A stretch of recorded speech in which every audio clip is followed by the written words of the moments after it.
Knows, and you're watching No Jumper, bitch.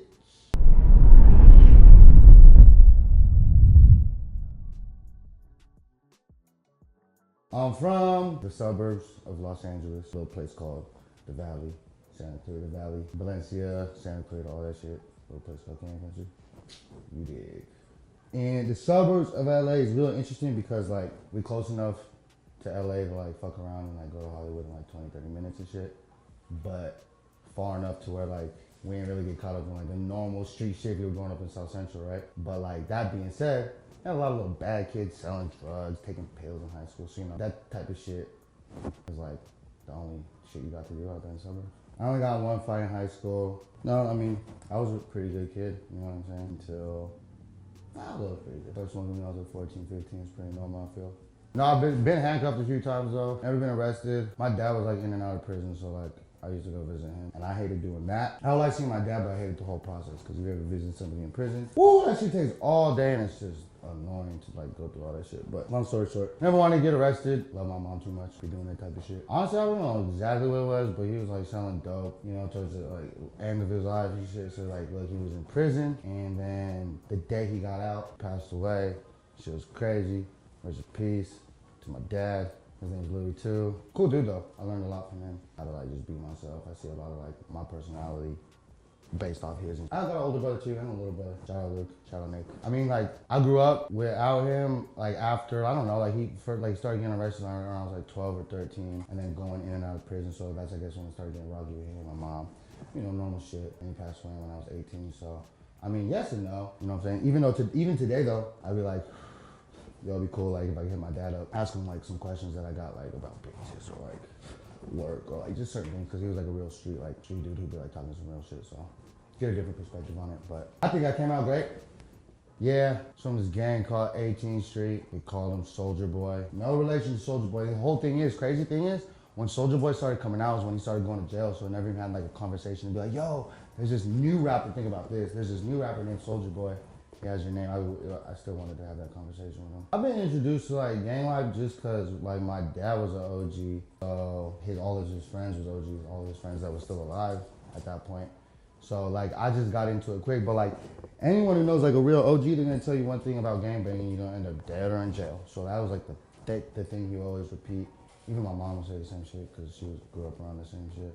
Just by hanging out with him and shit. Yeah, you always say you're gonna end up dead or in jail, so I'd be like, oh, I don't wanna end up dead or in jail, so I'm not be a gangbanger and shit. They're like Mexican gangs, and like I don't wanna speak too much on it because I don't even know too much about all the exact shit, but they're a fucking Mexican gang from LA. My ethnic background is I'm Filipino, Mexican, and Greek. Half Filipino, my mom's from the Philippines.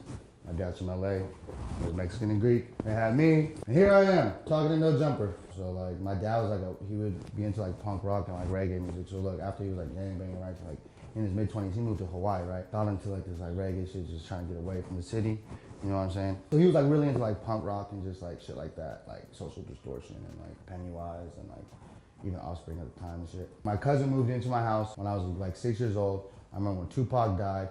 And fucking, he was crying and shit. Why are you crying? He was like, Tupac died. I was like, who's Tupac? And he had a poster, All Eyes on Me. Tupac throwing up the West Side and shit. And then I was like, oh shit, that's who died? And then it all just hit me like at that age, hella young. Like, oh shit, that's who Tupac is. Damn, Tupac's dead.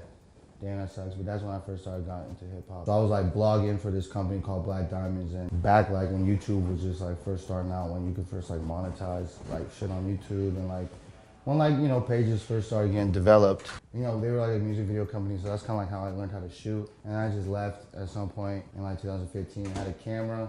A lot of people like hit me up to shoot videos, and I just started shooting videos and like through like the website, because I was like blogging, uploading new music and like just random like funny articles I was writing and shit. Yeah, I knew some people and they would just hit me up like, oh, like because of the company, they knew my association with the company. Like, oh, can you do videos? And I was like, yeah, I might as well start doing videos because so many people hit me up for them shit. The very first music video I ever directed was a Wale featuring DPG called Gangsta Boogie. You know, it's not my best work, clearly. It was my first video, but it was cool shooting Wale and stuff. And actually, it was even cooler shooting DPG just because I had been listening to them. You know, I'm from I grew up out here, so listening to fucking DPG, like, since I was a kid, so it was just cool to, like, my first video, I was like, oh shit, this is hard, like, you know what I'm saying? So the way my first video ever went down, look, so it was on my birthday, right? At the time, I needed some money. At the time, $1,000 seemed like a lot of money, you know, it was good money at the time. So I was like, look, I'll shoot the video. And then I went to that money, bought this tripod. I had this old camera, it's an old camera, it's a Canon 5D Mark II.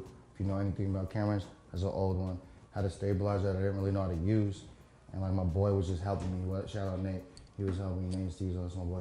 He was holding this reflector for me. It came out trash. I didn't even know how to use the tripod at the time. It was all shaky, and I just got like enough shots to just really finesse it. Someone just there had a drone. Thank God for that drone guy, because I wouldn't have enough footage to even make it look right. But Wale never even called me back to do another video. And it don't really surprise me. It's all good. Clearly worked out. Actually, I think I did one more thing for him. I took some photos for like one of his interviews. He had an interview with Fader, and I took the photos, and I thought that was actually dope at the time too. I don't even remember now thinking about I'm high. Clearly, like, I'm trying to get more money, obviously. I like money.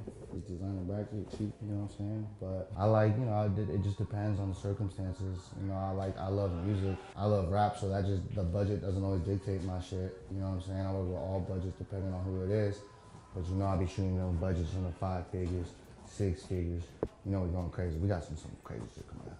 Fans asked Rich the Kid so mad just because it was my first time doing a video for them, and I just thought it was the coolest shit ever, and the video came out cool, and I almost got hit by a car that day. And then number 2, I hate to rank the videos. I just like, all right, let's not even rank. Second one I'm gonna mention, I really like how I edited that Trippie Redd video, Black Magic, even though it got taken down off 92, whatever though. And third, P&B Rock Nowadays video, because Rock, we had a vision. I was on tour with Rock for this song that he released called Nowadays. You should go watch it if you haven't seen it. And it was just dope to make it come together with Rock. Being on tour with P&B Rock was crazy. Tour life for anyone else like goes, you just be on the bus all day here, all these different states, stopping at gas, really doing a bunch of nothing. And then when you get to the city, everyone just goes crazy. You just walk around for a day or two and just go see shit. And then you have the show, just do that shit another 30 times.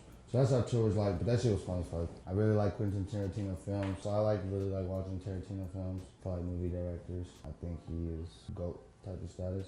He was shooting a video out in LA, and my boy Jay Stash, shout out Jay Stash, my dog. He was like, yo, let's pull up to this video. My boy shooting it, and he showed me his page. I was like, fuck it, had nothing else to do that day. And I was taking photos and just chilling, just normal bullshit at their video. I forget what the song's called, but it's Tekashi 6ix9ine featuring Jay Stash. You know, like me and like 6ix9ine just like chopping it up. I remember like, damn, this was crazy. Like, he really about like his vision, and like the way we really started talking is like he would send me the video, text me whatever, like, yo, check this shit out, like show me how this shit would come out, and I would just like give him feedback, and like it really like was dope to see like an artist that cares so much about like his videos to the point where he would send like a photographer or videographer like, yo, what do you think of this? And then like, you know, we would just talk, and then when we would come out to LA a few times, he would hit me up, like just like normal link up type shit.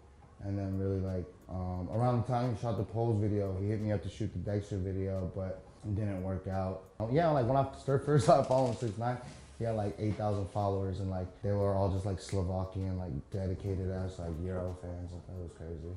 Yeah, like I said, his take on the situation out for 6ix9ine, like, you know, despite like all the shenanigans and all the crazy stuff, and you know, obviously I work with Trippie Redd, so that puts me in a very awkward position. You know, I wouldn't want to see nobody go through that. I think even YG said on stage like he would never wish that kind of sentence on nobody, and then he said what he said. It just sucks, regardless. Like, you know, I can imagine like having all the success and like having a badass bitch and shit, and like next thing you know, you're surrounded by fucking federal prison people.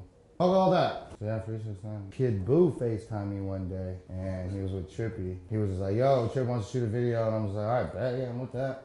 And we ended up linking like a couple days later, and then we shot a couple videos. One of them was the Black Magic video. Another one is Loyalty Before Royalty. And so yeah, and then the No Mentions video with NBA Youngboy. Trippie just called me one day and was like, yo, I'm gonna be a YB later. He wants to shoot a video with you. I said, all right, bet, let's do it. So I met like my boy G, shout out G. And he linked me with Rich, because like I said, I met when Rich was in Miami or something. Rich was like, pull up to the hotel, this hotel that all these artists be staying at. He was at this hotel to take off, and he just said, pull up pulled up, took some photos of takeoff. Ian Connor pulled up for a little bit. Took some photos, it was dope. I really still even like those photos too to this day. So I go outside, we're done and shit, and my car is fucking gone. And I read the sign, and it's like in West Hollywood, you're not really supposed to park in certain areas at certain times, and that's what it was. West Hollywood. I got my car towed, had no bread, and just, I don't know, somehow finessed all the money to get it out because it's hella expensive because I had like hella parking tickets. I'll get a big budget. I'll be shooting videos for like 50 bands, 40 bands, 30 bands, 25 is like common, you know what I'm saying? Stuff like that, right? And I like to shoot on red, 6K red. That's usually what I be shooting most of my latest videos on, but I don't own a red, and like, that's just like a added level, and I really fuck with Sony cameras, so I still shoot on a Sony camera too. A lot of these NBA videos were shot on a Sony camera, so Sony cameras. Just learn how to move with an artist, you know what I'm saying? Artists move at a very interesting pace, like, and no artist is the same, so just learn how to like have a good relationship with the artist so you can have a comfortable subject when you're trying to shoot your video or your photos. And just things you hear every day, just work, and really just keep learning. Aside from like just bigger videos, you definitely know me and Young Boy are getting to. He just called me yesterday talking about crazy idea. He wants to go to space, that's all I'm gonna say. And not no green screen like was behind me. He wants to go to space. Me and YB, I know he did a video, are gonna become astronauts one day. It's gonna be a real thing. So more videos with YB, and just more videos with everybody I already shot with, you know what I'm saying? Period Rock, Dexter, Trippy, just everybody, and hopefully, bigger videos. I want to do like a Migos video, Gunna video. Like, I know Gunna before the drip seasons even dropped. It'd be cool to do a Cardi B video too. Last thing, shout out y'all for watching this. Shout out No Jumper, shout out Cam Girl, shout out Angel, shout out J Boogie, shout out Lil Caprio, shout out everybody in this bitch. Shout out Period Rock, shout out Desi, shout out Ray, shout out Trip, shout out Young Boy, shout out everybody. And you know what, like 369, that's it for the club, y'all.